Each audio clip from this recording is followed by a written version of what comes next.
People are freaking out right now. Like, they're tired of having their constitutional rights taken away with a mandatory stay-at-home orders. Cities are suing the California governor so their people can go back onto their beaches again. Idiots. Like, I'll stay at home for the rest of my life if they tell me to.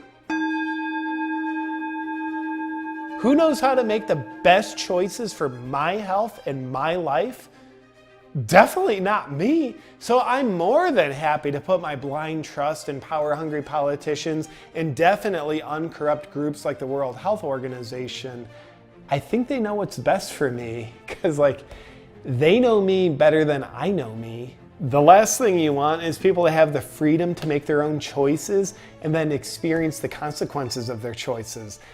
I think free will is a little bit of a sin. I don't think we should have it in the first place. Like, you wouldn't give a razor blade to a 3-year-old because it wouldn't be in their best interest. So you shouldn't give freedom to people either. All these Americans that want their freedoms are just ungrateful. I say, if you don't like how things are going and you just want your freedom, then why don't you move to a free country like North Korea or Venezuela, you freaking heathens? Oh, I 100% buy into the narrative they tell me. I think it's ludicrous some people don't 100% believe the narrative like it's the absolute truth. Why wouldn't you? Think about it. If you were in charge of a giant, powerful business that pretends it's a charity like the World Health Organization, you wouldn't spend your time carefully crafting your message to manufacture consent with the public to get them to go along with your mysterious agenda that's in your best interest that you tell them is in their best interest. You'd probably just get up to the podium and have a spontaneous conversation and see what comes out of your mouth while you're riffing. I think that's what they're doing. That's why when Trump gets up there and talks about things like injecting Lysol, it seems so out of the ordinary because he spends months carefully crafting his message. I also find the more scared I am, the more unwilling I am to believe anything other than the original narrative that they told me that they're still telling me, even when new, more accurate information emerges. Like when USC did research in LA County a few weeks ago and showed the amount of people infected with COVID-19 is 28 to 55 times more than we originally thought. Yep, because most of these people don't have symptoms, it suggests the infection is far less dangerous than we originally thought. And in contrast to the original guesstimation of a death rate of 4.5% in COVID cases, the LA County Health Department says the new research suggests the actual death rate in COVID cases is between 0.1 and 0.2%. That means the actual death rate in COVID-19 cases is 22.5 to 45 times less deadly than we were originally told. But this new scientific data is irrelevant to me because it's like I already made up my mind when I was the most frightened. And I'm gonna keep believing what makes me the most frightened because it just feels more congruent in my being that way. I'll also spend a lot of time looking for information that they shove in my face that confirms my existing beliefs. There's nothing like a little confirmation bias to help my mind continue to learn and expand.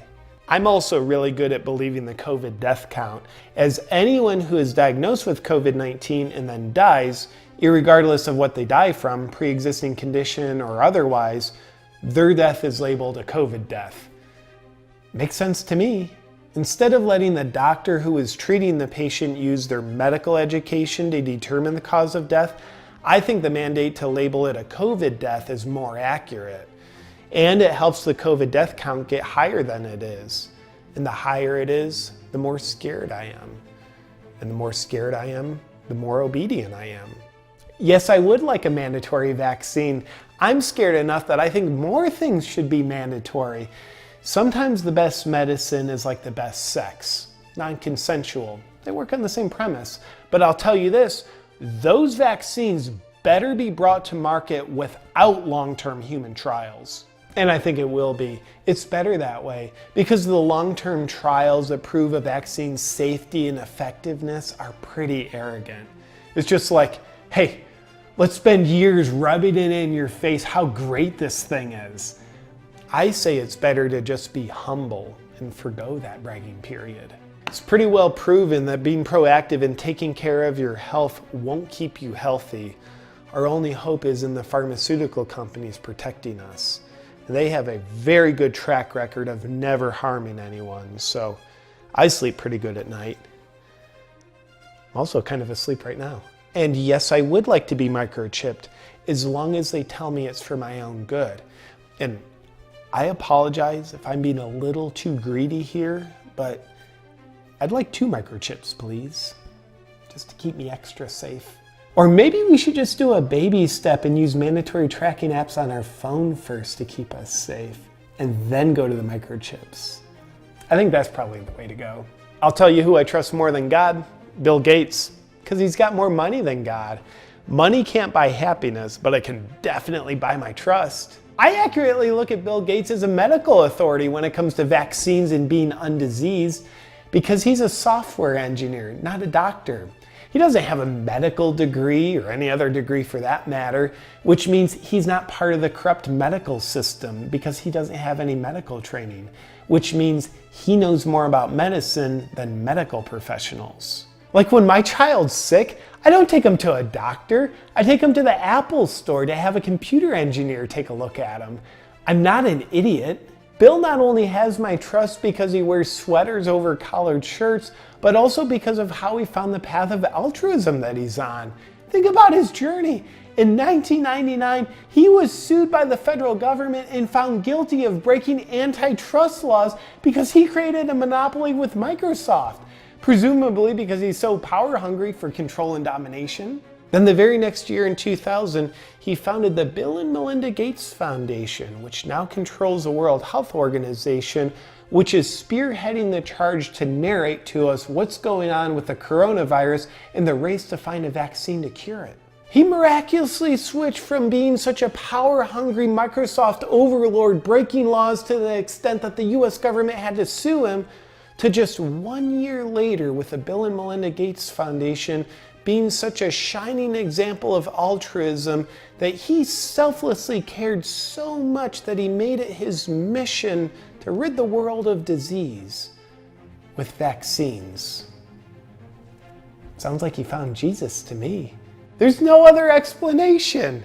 Oh, and get this. This one time, a friend of mine who's obviously a conspiracy theorist who needs to be medicated had this outrageous theory that after he was found guilty in 1999 of breaking antitrust laws, Bill Gates realized that Microsoft could no longer be the vehicle that he used to gain more power and control, so he founded the Bill and Melinda Gates Foundation the next year to be the new vehicle for him to gain more power and control. And he even said Bill is smart enough to make the vehicle appear as though he's using it to help the world, even though he's just using it to take over more of the world, which would make the world help him take more of their power and control. So crazy. I was like, bro, he's not that smart. He's a billionaire, not a trillionaire. The mainstream narrative helps me classify anyone that doesn't go along with its narrative as an irresponsible lunatic conspiracy theorist. That way I can label them as crazy rather than thinking about what they're saying. So, my friend's a crazy lunatic. Thinking for yourself and making your own choices is dangerous during a time like this. Is that a blue pill?